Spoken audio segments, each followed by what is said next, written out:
ಸ್ನೇಹಿತರೆ ಎಲ್ರಿಗೂ ನಮಸ್ಕಾರ. ಇವತ್ತಿನ ಈ ಒಂದು ಪ್ರೊಫೈಲ್ ಬಂದ್ಬಿಟ್ಟು ಸ್ನೇಹಿತರೆ ಹೆಸರು ಪೂಜಾ ಜಗದೀಶ್ ಅಂತ ಹೇಳಿ. ಇವತ್ತು ಜ್ಯೂಸ್ ಶಾಪ್ ಇದೆ, ಜ್ಯೂಸ್ ಅಂಗಡಿ ಇದೆ. ಇವ್ರ ತಂಗಿ ಬಂದ್ಬಿಟ್ಟು ಲತಾ ಅಂತ, ಅವಳಿಗೆ ಮದುವೆಯಾಗಿ ಒಬ್ಬ ಮಗನೂ ಕೂಡ ಇದ್ದಾನೆ. ಅವನು ತುಂಬ ತುಂಟ ಅಂತ ಇಲ್ಲಿ ತಿಳಿಸಿದ್ದಾರೆ.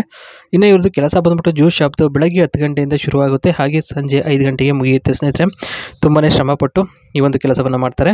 ಸಹಾಯಕ್ಕೆ ಆದರೂ ಗಂಡ ನಾನು ಬರ್ತೀನಿ ಅಂತ ಒಂದು ಮಾತು ಸಹ ಹೇಳಲ್ವಂತೆ ಇವ್ರಿಗೆ ಕೆಲಸಕ್ಕೆ. ಅವ್ನ ಪಾಡಿಗೆ ಅವ್ನು ಇರ್ತಾನಂತೆ ಸ್ನೇಹಿತರೆ, ಕುಡಿದು ಆಡ್ಕೊಂಡು ಅವ್ರ ಪಾಡಿಗೆ ಅವರು ಮನೆಯಲ್ಲಿ ಇದು ಬಿಡ್ತಾರಂತೆ ಸ್ನೇಹಿತರೆ. ಆ ಒಂದು ಕಾರಣಕ್ಕೋಸ್ಕರ ಇವರಿಗೆ ತುಂಬ ಬೇಜಾರಾಗುತ್ತೆ. ಇನ್ನು ಕೊನೆಯದಾಗಿ ಬರುವ ಆದಾಯ ಬಟ್ಟೆಗೆ ಹಾಗೂ ಹಿಟ್ಟಿಗೆ ಸಾಕಾಗುತ್ತೆ, ಅದಕ್ಕೆ ಈ ಒಂದು ನಿರ್ಧಾರಕ್ಕೆ ಬಂದಿರೋದು ಅಂತ ಹೇಳಿದ್ದಾರೆ ಸ್ನೇಹಿತರೆ. ಅದು ಯಾವ ನಿರ್ಧಾರ ಏನು ಅಂತ ನೋಡೋಣ ಸ್ನೇಹಿತರೆ.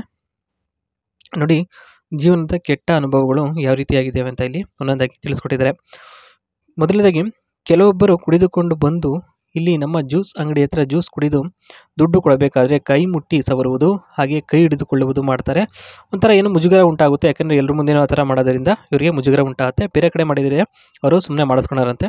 ಇನ್ನು ಕೆಲವರು ನಂದು ಬಗ್ಗೆ ಸೊಂಟ ನೋಡೋದು ಮತ್ತು ಯಾವರು ಅಂತ ವಿಚಾರಿಸೋದು, ಅದನ್ನು ಕೂಡ ಮಾಡುತ್ತಾರೆ ಅಂತ ಹೇಳಿದ್ದಾರೆ ಎರಡನೇದರಲ್ಲಿ. ಇನ್ನು ಮೂರನೇದು ಬಂದ್ಬಿಟ್ಟು, ಕೆಲವರು ನೈಟಿ ಎತ್ಬಿಟ್ಟು ಸ್ನೇಹಿತರೆ, ಕೆಲವರು ನೈಟಿ ಎತ್ತಿ ಲಂಗ ಎತ್ತಿ ಗೊತ್ತಿಲ್ಲದೆ ನನ್ನ ಕಾಚ ಯಾವುದು ಹಾಕಿದ್ದೀನಿ ಅಂತ ಬಗ್ಗಿ ನೋಡ್ತಾರಂತೆ ಸ್ನೇಹಿತರೆ.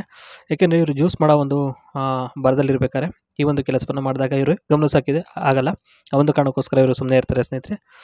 ಮುಂದಿನ ನಿರ್ಧಾರ ಏನಪ್ಪ ಅಂತಂದರೆ, ಇವರು ಕೈಗೊಂಡಿರ್ತಕ್ಕಂಥ ನಿರ್ಧಾರ, ಸುಖ ಜೀವನ ಅಂದರೆ ದುಡ್ಡಿದ್ರೆ ಮಾತ್ರ, ಗಂಡ ದುಡಿತಾನೂ ಇಲ್ಲ, ಈ ಕಡೆ ಸುಖನೂ ಕೊಡ್ತಾಯಿಲ್ಲ ಅಂದಮೇಲೆ ಮದುವೆ ಆಗಿದ್ದೇ ವ್ಯರ್ಥ ಅಂತ ಅನಿಸುತ್ತೆ ಅಂತ ಇಲ್ಲಿ ಮೊದಲನೇ ಹೇಳಿಕೆಯಲ್ಲಿ ತಿಳಿಸ್ಕೊಟ್ಟಿದ್ದಾರೆ. ಇನ್ನು ಎರಡನೇದು ಬಂದ್ಬಿಟ್ಟು, ಮದುವೆ ಆಗುವುದಕ್ಕೆ ಮುಂಚೆ ಗಂಡ ಆಸ್ತಿ ಇದೆ ಅಂತ ಎಲ್ಲ ಹೇಳಿಕೊಂಡಿದ್ದ, ಆದರೆ ಗಂಡನ ಮನೆ ಕಡೆ ಏನೂ ಇಲ್ಲ ಅಂತ ಗೊತ್ತಾಯಿತು, ತುಂಬ ಬೇಜಾರು ಕೂಡ ಆಯಿತು, ಮೋಸ ಮಾಡಿದವನು ಅಂತಕ್ಕಂಥದ್ದು ಇದು ಎರಡನೇ ಹೇಳಿಕೆಯಲ್ಲಿ ಹೇಳಿರ್ತಕ್ಕಂಥದ್ದು ಸ್ನೇಹಿತರೆ. ಇವರು ಹೇಳೋದು ನೋಡಿದ್ರೆ ತುಂಬ ಬೇಜಾರಾಗಿದೆ ಅಂತ ಅನಿಸುತ್ತೆ.